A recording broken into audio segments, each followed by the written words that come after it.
Hi, my name is Sandra Lupo, and I am the inventor of the Conetastic tool and its family of mandrel accessories. Let me show you how they work. The Conetastic tool comes with a holder, and inside the holder you will find the first set of mandrels. There are three. They are included in the base, and they are also included with a modified hex wrench so that you can work each mandrel with the set screw. I like to cap the holder and then insert the mandrels. I will show you how to insert the small one and how to make a cone with a 20 gauge artistic wire. There's a flat part on the shank of each mandrel. You place that in view of and alongside the set screw that you see at the top of the holder. Place it in, take the hex wrench, and take the short side of the hex wrench and place it into the set screw. Close it down, but only to the point where you keep visible the guide hole, which allows you to anchor the wire. Now I'll take a 20 gauge artistic wire, and this one is fuchsia color.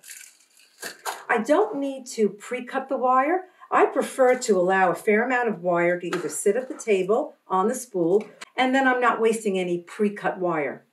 All right, I am inserting the wire into the guide hole just a little bit. I don't need a lot to hold on to, and with just a quick turn of the wrist, I have secured the wire around the base of the small mandrel.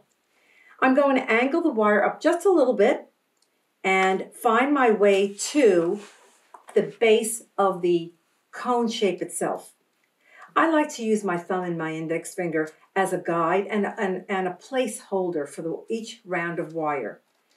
And what I do is keep the wire visible as I turn the tool. Now watch this.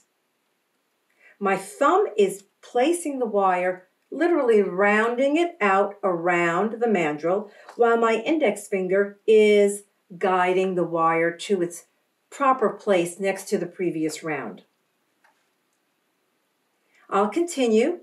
Keep your eye on it, and you can pick up speed, and with a little bit of practice, you won't have much gapping, unless you choose to have gapping, which is another design possibility. You can generate about an inch worth of cone with each of these mandrels, whether it be the large, the medium, or the small. What differs is the mandrel diameter at its base. I've now completed the winding of the wire on the basic tool and the small mandrel. I'll need a cutter. What I like to use is a pointy flush cutter. I always take the back of the cutter, place it against the very tip of the cone mandrel and the wire, and snip.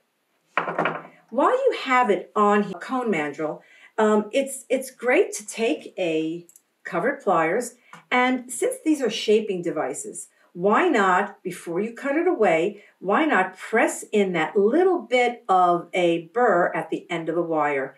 And you use a nylon jaw pliers simply because it doesn't strip any of the color from the 20 gauge fuchsia wire. All right, now I'm ready to snip it away from the mandrel. There's no need to take the mandrel out. You just take the back of your cutter and cover your work as you snip and release the cone. Now what I can do is I can snip it a little bit more. I always use the back of the cutter against the work that I want to keep, and the diagonal cut of the flush cutter is what I am throwing away. I like to take a flat nose pliers, and this is a slender one, so it's perfect for this particular diameter, small diameter.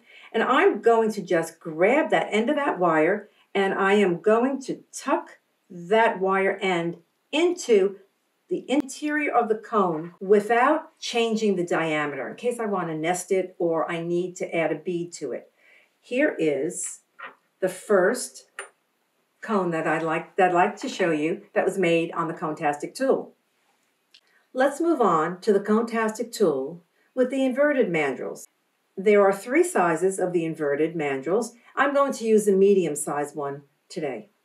I place the flat side of the shank into the holder, as I did before with the other mandrels, and I close it down, insert it only to the point where you allow the guide hole to be very visible. Take the short side of the hex wrench and place it into the set screw. Close it down, but only to the point where you keep visible the guide hole, which allows you to anchor the wire. I'll work with an 18 gauge peach color artistic wire. I allow the wire to feed off of the spool. I like to place it on my lap and make sure there's plenty of wire that's available to be fed onto this longer, wider, and tighter wind mandrel. Place the wire into the guide hole. Just a quick turn. In this case, with the inverted mandrels, I suggest that you angle the wire to allow you to really wind it on the round part of the cone mandrel and not at the base where it is really squared off a little bit.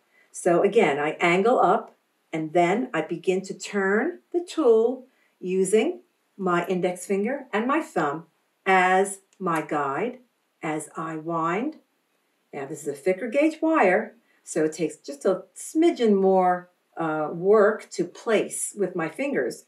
But the artistic wire is a copper core and it is very malleable and it forms beautifully on any of these mandrels. As you can see, the wind is consistent and it will be a longer cone that is generated with this particular set of mandrels. Back of the cutter, come close in, trim the wire from the base. Now, because of this design of the mandrel, you do need to release the mandrel first from the holder.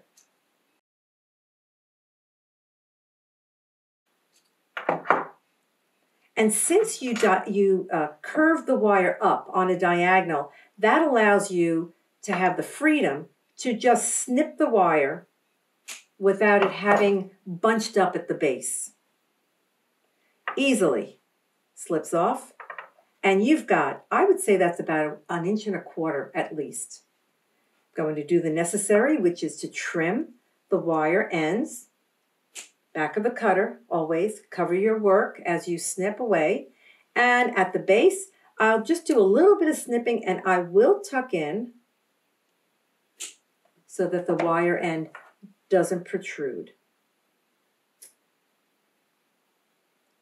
That's done with a flat nose, chain nose, or a bent nose pliers. Here is your wide, longer, and tighter inverted cone done on the inverted mandrels. Let's move on to the hourglass attachments. There are 2 hourglass mandrels, and they are actually double mandrels, which gives you the hourglass shape. The large one is solid steel, and it unscrews right in the center between the 2 cones.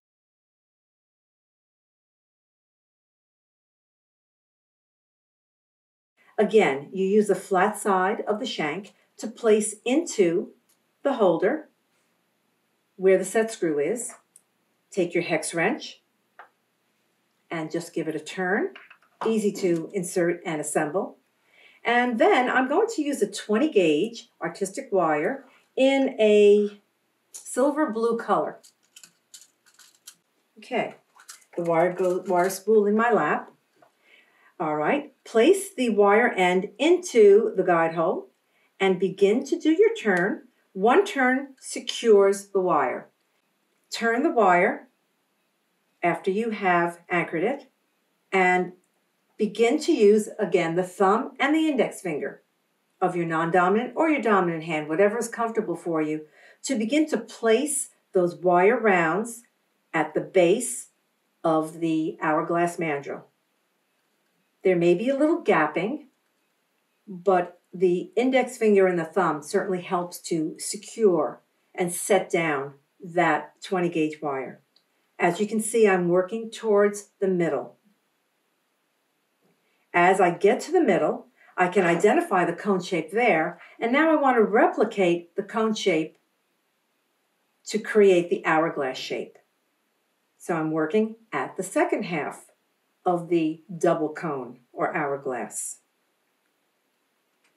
And again, I can pick up a little bit of speed as I practice and as I go along and create a shape that is just like this. A slight indent at the waistline or the middle of the mandrel. I'll stop right there because I like that shape. I take the back of the cutter and cut at the very base, very end of the wire at the base of the mandrel. Now to release this, I do need to take it out of the holder. But what I can do is this little tab here allows you to unscrew one part of the mandrel. Remove, with the back of the cutter, remove the wire at the base where you inserted it at the guide hole. And now you have a sweet little hourglass shape. I'll trim it up at both ends, make it equal. I could pull it and it would still pull it at each end and it would still have its middle pinch section. In either case, it makes a beautiful hourglass shape. Let's make a wire cap with the Conetastic tool and the set of 5 cap mandrels. They all screw on to a mandrel shank. Insert the flat part into the tool, set the set screw,